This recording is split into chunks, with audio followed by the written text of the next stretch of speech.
All right, well, good evening, everybody. Welcome to our K-State Online Transfer Tips webinar. We're so glad that you're joining us tonight. We are looking forward to sharing a lot of information about being a transfer student, transferring your credit to K-State. So I would like to introduce all the people on the team with me tonight. To begin with, I'm Jennifer Fortmiller, and I'm the admissions and enrollment coach for Kansas State University Online, working with graduate students and a lot of transfer students, particularly in the nutrition and dietetics areas. Also on this webinar, we'll have Sarah Kells, and she's another admissions representative. She's waving right there. Beth Stevie is our direct link coordinator. You're going to hear more about that program tonight. And then Andrew Wimp is our assistant director. I almost gave you a promotion, Andrew, with the deanship. Our assistant director of transfer students at Kansas State University Office of Recruitment and Admissions. So we're all pleased that you're here tonight. Looking forward to giving you a lot of information. If you happen to have questions at any point in time, you'll probably see on the controls down at the bottom or wherever they're located on your screen that there is a Q&A section. So you'll be able to put in your questions at that point. We do have an agenda, so kind of go over the brief agenda here real quickly. We are using this webinar function, and as I talked about, there's a Q&A section.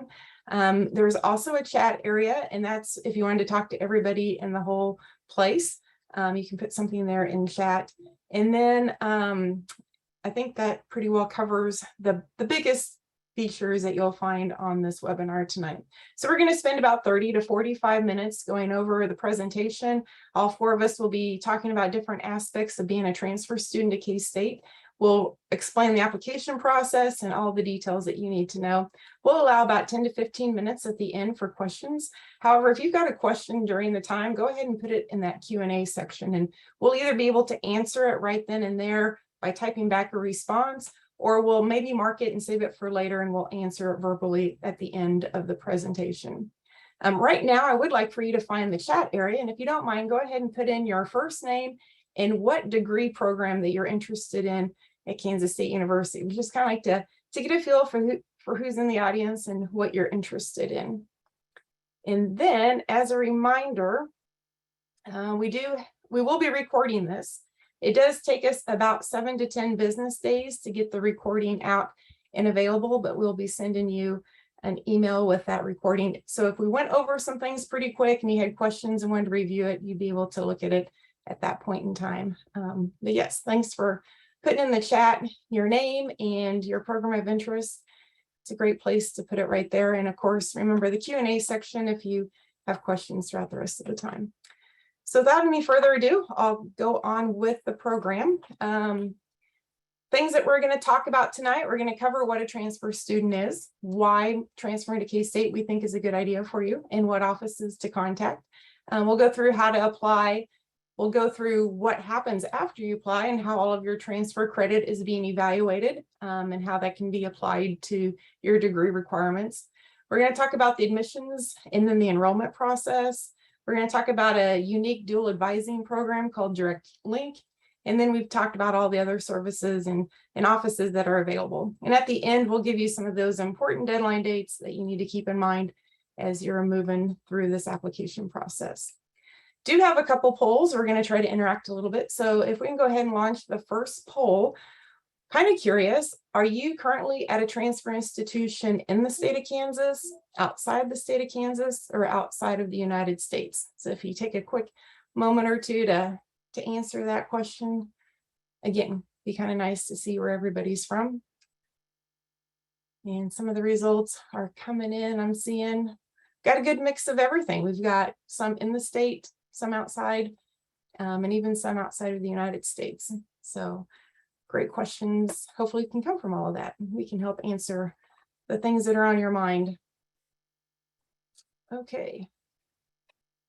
Thank you for filling that out. Next poll. Here's another question for you. Are you interested in attending K-State on campus, online, or maybe a combination of both, or maybe you haven't decided yet? So just again, trying to figure out the audience. Looks like a majority of you are online with a little bit of mix, doing some online classes, some on-campus classes. That's kind of what we were expecting. We did send send the invite to everybody kind of interested in the online classes. So those results don't surprise me any. But yeah, that's great to know what the background is. Okay. And I'll click in here. So who are transfer students? And K-State defines a transfer student. Most institutions do actually. If you've completed more than 24 credit hours at a regionally accredited college. So if you come in with more than 24 credit hours, then they're going to consider you a transfer student. And oftentimes the admission requirements are a little bit different than if you're coming in as a true freshman just right out of high school. A transfer student, we have lots of them, and they all come to K-State for a lot of different reasons. Changing institutions is not uncommon at all. A lot of times somebody would change an institution if they're moving, relocating, looking, or change their mind on the type of program that they want to pursue, or maybe they've completed the program at the institution where they're at and they need to move on to the next level. So a lot of reasons why we have transfer students. And in fact, research is saying that most online students, at least 87% of them, come in with credit from another institution or would be considered a transfer student. So then our next poll, and this is the last one for tonight, how many previous institutions have you attended? Just kind of nice. If you were to apply to K-State, how many transcripts would you have to send to us? How many schools have you attended previously? And it's good to kind of see the results. We have a little bit of everything. All the answers have been marked at least at some point. On average, we're finding that students have about 3 to 4 transcripts from previous institutions, but we have had some students that come in with as many as like 16 or 18 different transcripts. So just was kind of curious as to how everybody falls in here, and it's your responses are a beautiful bell-shaped curve that we have. 2 being the most common, but we've got answers on all of those. So again, thank you for sharing that information. Okay, let me get my clicker. So why would you transfer to K-State online? And I hopefully can help answer that. And you maybe already know why you're transferring to K-State online, but we do have 17 very unique undergraduate online programs. It makes earning a degree very flexible. You can be still working a full-time job, taking care of families, have other responsibilities, and still be able to go to school. And you do that on your schedule, whether it's in the middle of the day or the middle of the night. It's a very flexible way to earn a degree. I wouldn't probably say it's an easier way to earn a degree, but it's very flexible and convenient for you to earn a degree. And being able to learn on the go with your busy lifestyles, still being able to access the courses and complete the work when it makes the most sense and the best time for you. Those are all good reasons why you'd want to come to K-State and do our online programs. Get another, let's see, get another slide up here. So the 17 that I talked about, some of them are very unique, and that's what makes K-State Online pretty special. We do an online animal science and industry degree. We have an applied business and technology degree that is able to utilize credits from an AAS degree from a technical school or a community college. We also have a business administration degree, and in fact, there are 4 different options that you could pick in this particular degree. Dietetics is a very unique degree that there's only 3 institutions in the whole United States that offer an online dietetics degree, and we're one of them. You can also earn an early childhood education degree from K-State Online, as well as educational studies, kind of designed for somebody interested in the education field but may not want to be in the classroom all the time, but still be involved in a lot of the curriculum type work or other things related to education. Elementary education can be done online, so you can stay where you are and still be able to become a teacher. We have food science and industry, again, a very unique program that not many degrees in the United States, or not many institutions offer that degree in the United States. We also have human development and family sciences. If you're interested in learning about people and working with people of all different age cycles, it's a great one if you like working with people of all ages. Integrated computer sciences is one of our new ones. It is an excellent one if you have interest in the computer area. Kinesiology, if you're interested in how the body moves and how to get the most out of your body, kinesiology is a great field for that. Machine Learning and Autonomous Systems is an online degree from K-State, the Salina campus. We have Nutrition and Health, again, very similar to dietetics, but would allow you to become a nutritionist. And then we have Organizational Management, a new degree online that is very popular and getting a foothold with people wanting to be able to manage any type of an organization. Get my clicker going. Personal Financial Planning. It takes the human side of working with people and the business side of working with finances and marries those two together to be a personal financial planner. Professional Aviation. Yes, you can do that online. And then the last one there is Social Science. A very broad program that allows you to have a specialty, or to not necessarily have a specialty, but to be able to be exposed to a lot of different social sciences, allow you to get a degree and work in a lot of different areas. So those are the 17 online degrees from K-State. At this point, I'm going to turn it over to Andrew Wemp. He is our Transfer Student Assistant Director, and he can answer a lot of your questions related to this, but he's going to take you through the next few steps of being a transfer student. So take it away, Andrew. Yeah, thank you, Jennifer. So yeah, like Jennifer said, I'm going to kind of walk us through the next few things here on this slide about finding your major, applying, and seeing kind of getting you on the transfer pathway to your degree. So we'll go ahead and move forward. So when you're considering transferring to any institution, one of the first things that you're really going to want to focus on is finding your major. Jennifer went through the programs that we do offer in our global campus. So those are all available to you online. So make sure that you're inquiring about your interests and majors. So do some research, kind of get a feel of what you're wanting to pursue, because we do offer a lot of different programs. So that's because we want to make sure that we're matching the interests of you, the student. And then also determining your starting semester. So we do offer starts for the fall, spring, and summer terms. So making sure what is the best fit for you when you're starting that academic journey here. So some people may decide that they want to start during the summer. Fall is the more traditional route, but we do offer all 3 start times. And then also researching and planning ahead to meet your deadlines. So that's kind of, yes, the deadlines for scholarships. So we do have application deadlines as well. So making sure you're well aware of those for the start time that you determine. And also just planning ahead for you personally, meeting your own deadlines. What time of years are you're more busy, to consider that when you're also looking into your degree. So the next step, the main step here to really get into the program is applying. So our application is very streamlined, very straightforward.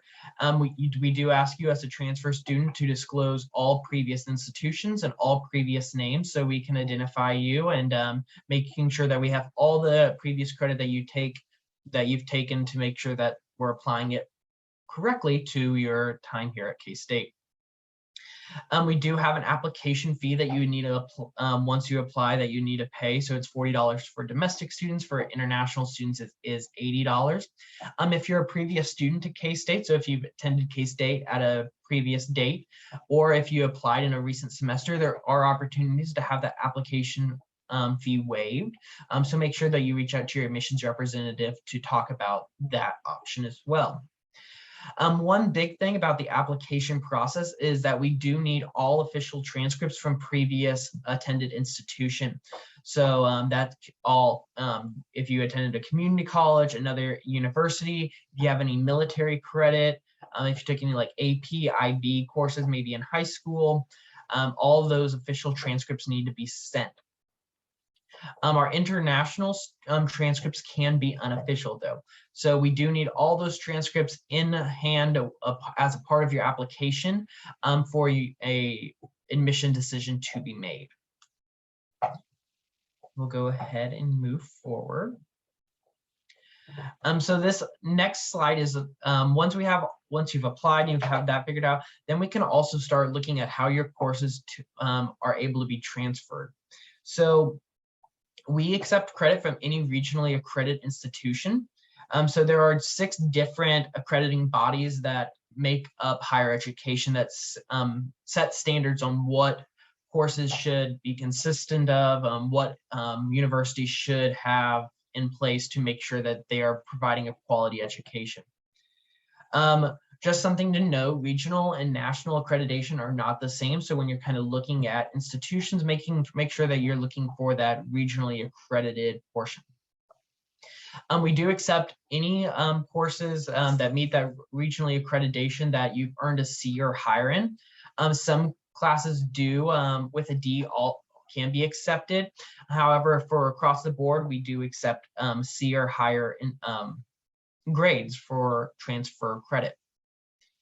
Your GPA does not transfer, but it is necessary for admission decisions and scholarships. So your GPA doesn't transfer into your K-State GPA, which will be looked at once you're here in the institution. But for admission purposes and scholarship purposes, we look at that accumulated transfer GPA from all your previous transfer credit.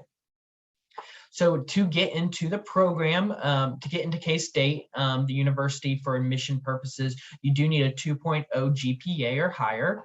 But there is a little caveat to that. Some of our degrees do require a higher GPA, and your admissions representative would be able to answer the specifics about those programs. And then also kind of along the same lines, as some degrees do require specific coursework or prerequisites before applying. So making sure that you have all those necessary courses that you would need to be taken before entering that program as well. And I will pass that on to Beth, who will talk about all of our transfer tools and some of the ways to find out about those transfer pathways. Yeah, thank you, Andrew. Our next few slides will highlight some of the transfer tools that you can use as you're planning your transfer to K-State. The next slide, yes.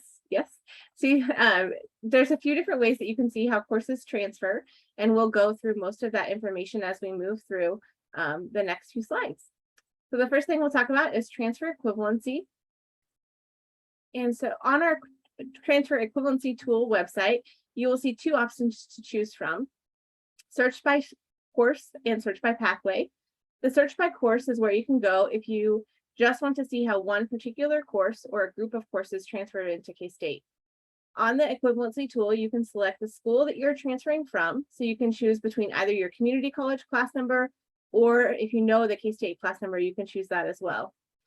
This tool works well to keep track of courses and how they transfer. You can print or email yourself a copy of the results. The equivalency site will indicate whether it's an elective or if it's an actual class with a specific name and title that it's equivalent to. We also display what no transfer classes are. Sometimes there are classes that are vocational or too technical, or maybe they're just courses that we don't have anything like them at K-State, so they will be listed as no transfer courses. With the exception of our technology management degree, most no transfer courses will not be accepted into a degree program. We'll also review your military credit, and that will be put on your transcript. The equivalency site also lists all of the K-State 8 requirements, which is our general education core. So we want all of our students to have completed those K-State 8 requirements before they graduate. If you don't see, if you're looking at the list of courses affiliated with your institution and you see there's some not listed that you've actually taken, you can upload your syllabi for that specific course. When you go to the transfer equivalency website, select the request a course evaluation link, and you will be linked to a form. Complete the form, upload a syllabi or syllabus from the class or classes you are requesting, and submit. This must be done before you transfer to K-State. We usually give our departments 2 weeks to make that evaluation. Sometimes they need longer than that, but usually within 2 to 3 weeks, we'll give you that information about what that how that class will transfer. If you're submitting a syllabus, these are the pieces that we need. We need to know for sure the name of the institution, the course name, other information that's helpful, and if you can get it would be great, is the professor's name. The topics or the assignments are often really helpful, the grading scale, and then as well as what textbooks were used. A complete syllabus is necessary for us to do the review. A course description from a catalog just is not enough. If you can't obtain the syllabus that you had from before, you can always contact the registrar or the department at that institution to see if they can get it for you. You can also see how other credits transfer. If you have other credits that you want to review to see what classes transfers for, you can review that on our prior learning website. It will tell you how AP scores are evaluated and accepted into the university, as well as CLEP, Dante's, and IB. We can accept international transcripts as unofficial documents, as Andrew mentioned before. We'll also want them to be translated into English. We don't have any requirements on how they are translated into English. You don't have to use a specific company or agency. You can have them translated yourself or from someone that you trust, but it is important that those are translated into English before submitting those to us. And then the next slide just gives an example of the CLEP website, and it shows you if you were to take what CLEP test and received what score, what class it would be equivalent to at K-State. Our next slide talks more about our transfer pathway tool. We talked about the transfer search by course option. Now we're going to talk about the search by pathway. Transfer pathways are more of a curriculum-based view, so you can look at a specific degree and what classes will transfer into that degree from a particular institution. In the state of Kansas and many of our surrounding states, we have those pathways built for all of our majors. If you happen to attend an institution that we don't have a pathway built for, just let us know and we will put one together for you. As you are using the tool, you will be able to select the college you are transferring from and then the major that you're interested in pursuing. It will bring up a side-by-side view, so it is easy to see what class requirements there are for a certain major and what equivalents there are for those classes. The next one of our transfer tools is a program called DirectLink, which Jennifer has mentioned as well. DirectLink is a dual advising program available for any students enrolled at a Kansas community college or also another Kansas four-year institution. Dual advising means that you and your community college advisor will be connected with a K-State advisor. These interactions help to increase the success of our transfer students by providing more clarity in the transfer process, maximizing the credits that they are taking at the community college, and hopefully looking long-term, reduce the time to graduation. We also encourage DirectLink students to participate in reverse transfer, which is a program we'll talk about next. For our online majors, almost all of our online majors participate in the DirectLink program. You will see some of the benefits of the DirectLink program listed here. We talked about the interactions with the K-State advisor. That is definitely a huge benefit of the program. But other benefits include an individualized plan for transfer based on the credits you have already completed at your community college and a waived application fee when you apply to K-State. If you are interested in DirectLink, next slide, please. There we go. If you're interested in DirectLink and have one or more semesters left to complete at your community college, you can sign up via an online application. Once you have signed up, you will receive a welcome email followed by a student agreement. The student agreement contains a FERPA waiver, so we can legally share your academic information between schools. After the agreement, you and your community college advisor will be connected with a K-State advisor in your respective major. Once you are part of DirectLink, we make sure to connect every semester to make sure everyone has the most up-to-date information and you are staying on track for your transfer. Our last transfer tool that we'll talk about tonight is reverse transfer. Reverse transfer is something that all of our advisors usually talk to you about within your first semester at K-State. If you're eligible for reverse transfer, then we'll inform you of how to sign up for that. Basically, what that means is we do have students who will transfer from community colleges and not have obtained their associate's degree. Their associate's degree. So they've left before they've completed a degree, and so we want them to finish that. And this is a way for them to do that. Once you sign up for the reverse transfer during your first semester, K-State will routinely send a transcript back to your community college until your community college has notified us that you have finished your degree. Now, we all know that you're working on a bachelor's degree, and maybe that associate's is not what you needed, but we encourage students to complete this process so that you do have that associate's degree if anything were to happen and you had to leave K-State for any reason. So from here, I'll turn it over to Sarah. Thanks, Beth. Hi, everyone. My name is Sarah Kells. As Jennifer said at the beginning, as she said, she and I work with potential students. She mostly with the nutrition and dietetics prospective students. But if you are interested in any of our other undergraduate programs, I'm your admissions representative and can help answer any questions about our programs, the application process, and any other information. So I did want to talk about scholarships and financial aid. This is always something that is important to students. I think it makes your experience at K-State, it's very important for your experience here at K-State. You can see that we do have scholarship deadlines here. We have scholarships exclusively for our online students. Unfortunately, the fall scholarship semester deadline was June 1st, but as you can see, we do offer it for the spring and summer semesters. So definitely keep that in mind, put it on your calendar.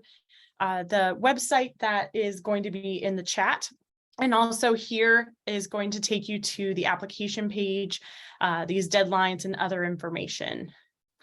As you can see there, October 1st is the day that FAFSA is available. So any federal grants or student loans, that is the form that you fill out.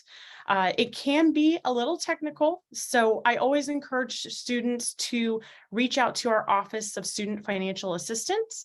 They are very helpful, can answer any questions, and it's always good to get in touch with your representative because once you're admitted and your FAFSA is processed, you'll be able to talk with them about your different options for financial aid. So you've applied, you've been admitted, great. What is next? So if you're admitted, you will receive an email with not only the good news, but also with the next steps. We also do like to send the traditional acceptance letter in the mail, so you will get that as well. And then within the email, though, it will have some helpful links and next steps. One of those being to start checking your K-State email. We definitely want you to also check the email that you put on the application as well, but definitely start checking your email, both personal and K-State email, at least once a day. Some very helpful information and updates will be sent there, as well as communication from your advisor, which with your advisor, you will be able to talk with them about enrollment, and then also a degree completion plan. It does takes about 2 weeks to be assigned to an advisor, and that will show up in your student portal, which we also call CASES. In that student portal, you'll also find any financial aid rewards or anything like that. It's also where you'll find your bills for the semester, your advisor's contact information, the classes you've enrolled in. A lot of information is going to be in that student portal. Also within there, you'll also be able to run a DARS report or a degree audit report.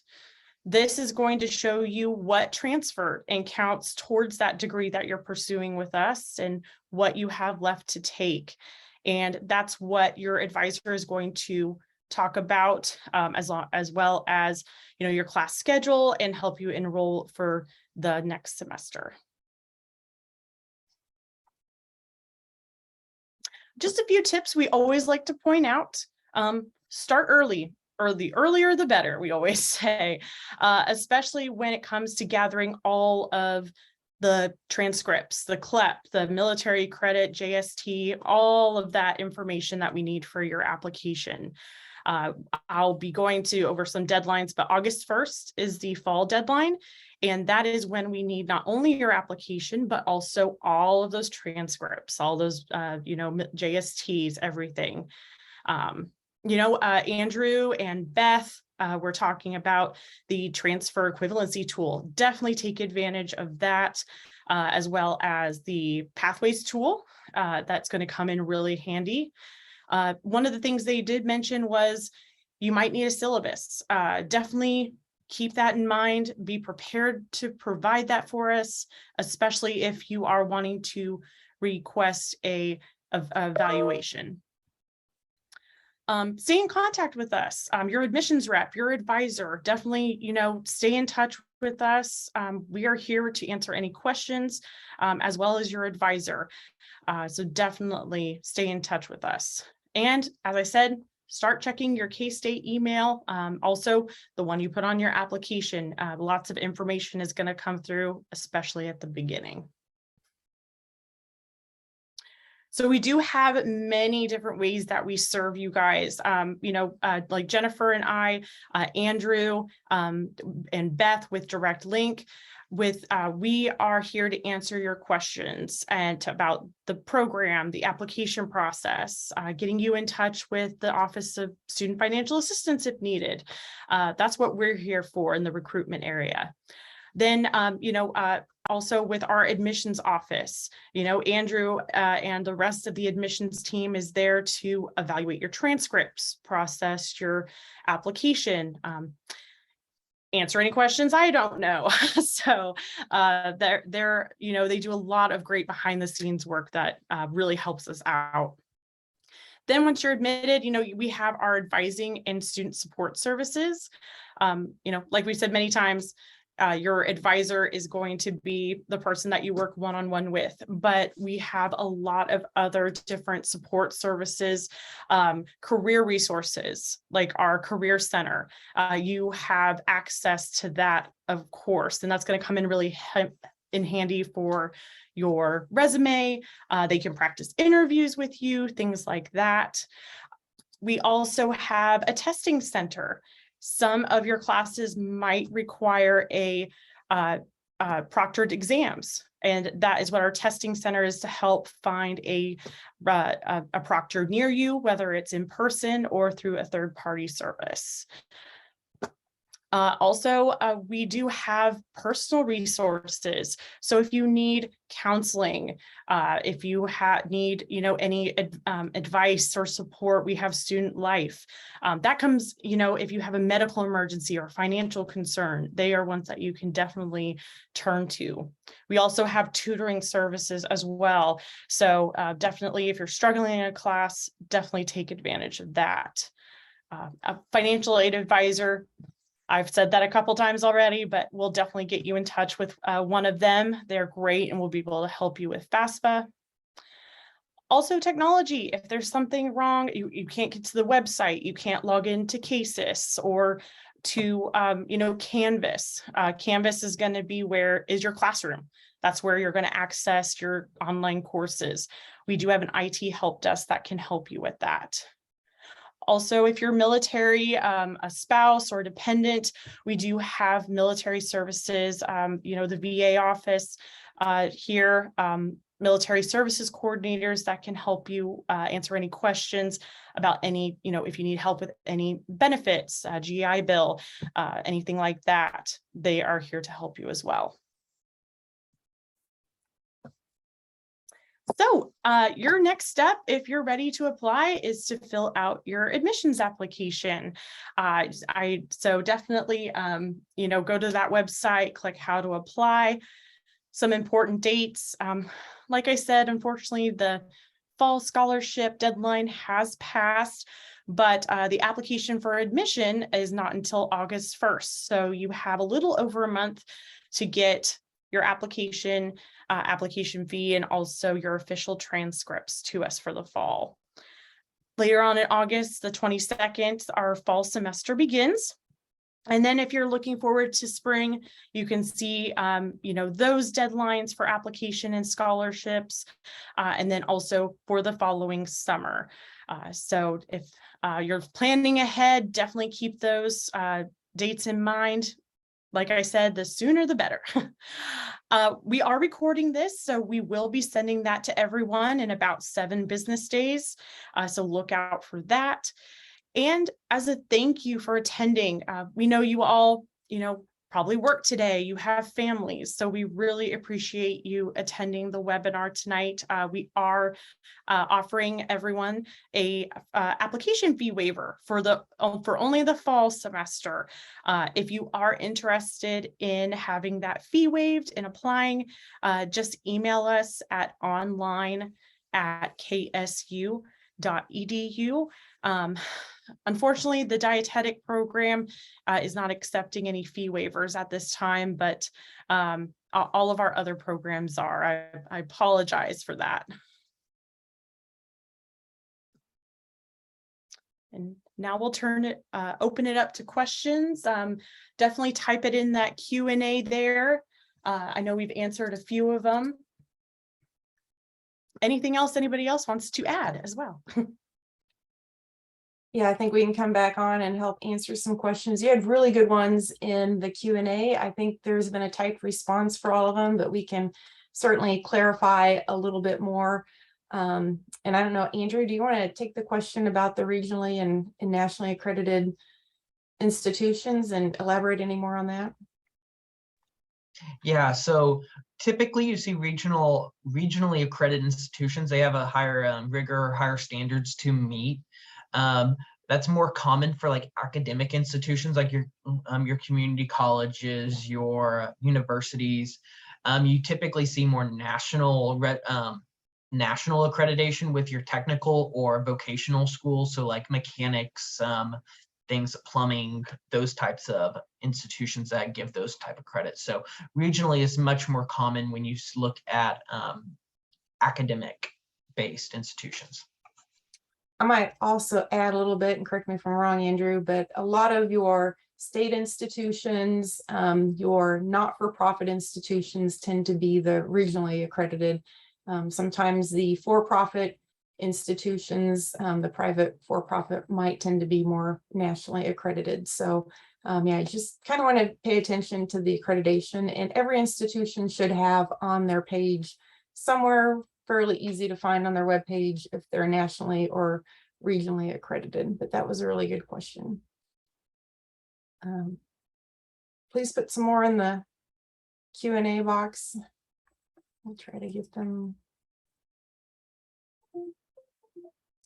There's been a couple questions about the JST. Andrew, do you want to work on any of those military type credits? So your JST, all those should, and with Beth talked about the transfer equivalency tools, all JST courses can be found in that.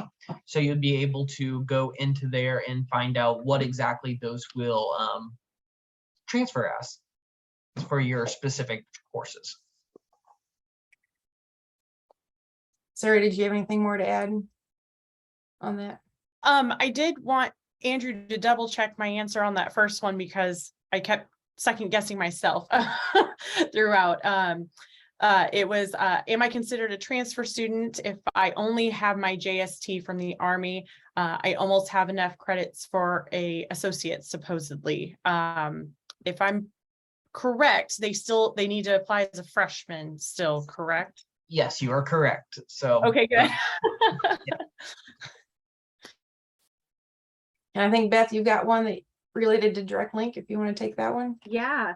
And ask if you're enrolled in direct link, do you still get an application fee waiver? So if you're enrolled in direct link, you have two venues to get your application fee waiver. I can do that through the direct link process if you haven't applied yet, or Sarah can also help you, or K-State Online can also help you through this process and you attending this webinar. Excellent. Another one, is there any time limit for completed classes that will be accepted for transfer? I can try to take that. So it may be degree specific. Some classes may not have a time or recency requirement on them. It could be a history class, or English classes may be good for a really long time because those subjects don't really change much. I know for like the dietetics program, you do have to have your last anatomy and physiology class within 5 years. You need to have nutrition classes taken within 5 years. So if it's a very specific type of a program, they may have some recency requirements on a few classes. It wouldn't be for all of them, but a few classes would need to be taken more recently to be accepted for meeting a requirement of that degree. You can take a lot of classes and they can be transferred to K-State. What we maybe didn't bring up is that there's only a maximum of 60 credit hours that can come from a 2-year institution. That would equal half of our K-State bachelor's degree. The other 60 credit hours would need to come from a 4-year institution like K-State. So we want to be careful that when you transfer in a lot of credits, we're going to use the best 60 that come from a 2-year institution. We can take up to 90 from a 4-year institution. But you do have to have a minimum of 30 credit hours from K-State to get a K-State degree. So a lot of math, a lot of numbers, and that's what your academic advisor would help work with too, to work out the plan on how many hours can be transferred in. Anybody else would like to add on to that?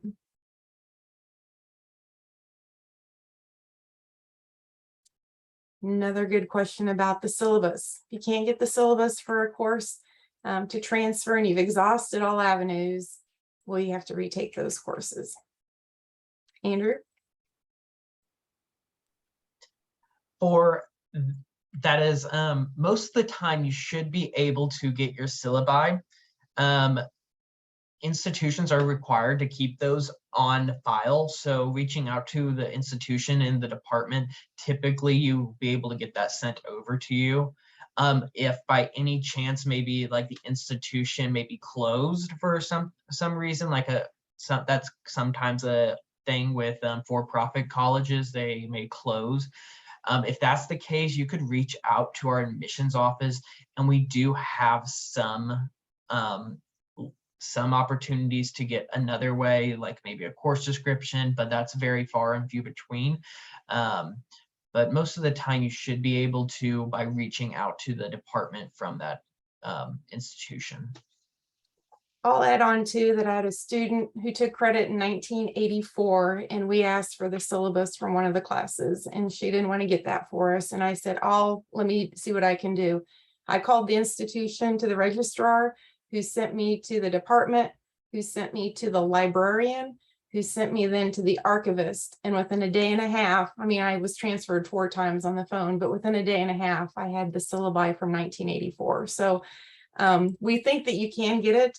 There are some instances where it's a little tricky, you might take some legwork, but it's a pretty common procedure for a lot of institutions to request the syllabus from a different transferring institution. So it's not an unusual request at all. And most of the time when you ask them, they're gonna like, oh yeah, we've heard that before. We know that you have to have that. And so they should be able to provide something for you. But yes, great questions. Anything else? Give you a little bit of time, but again, thank you for attending. It's been great visiting with you. Hopefully we've answered some questions. If we didn't get to any questions tonight, feel free to email us at online@ksu.edu, and we'll look forward to answering questions that way. And also, if you're applying for fall, go ahead and email that you attended this webinar, and we'll get you an application fee waiver for anything but dietetics. But yeah, we'll get it for everybody else.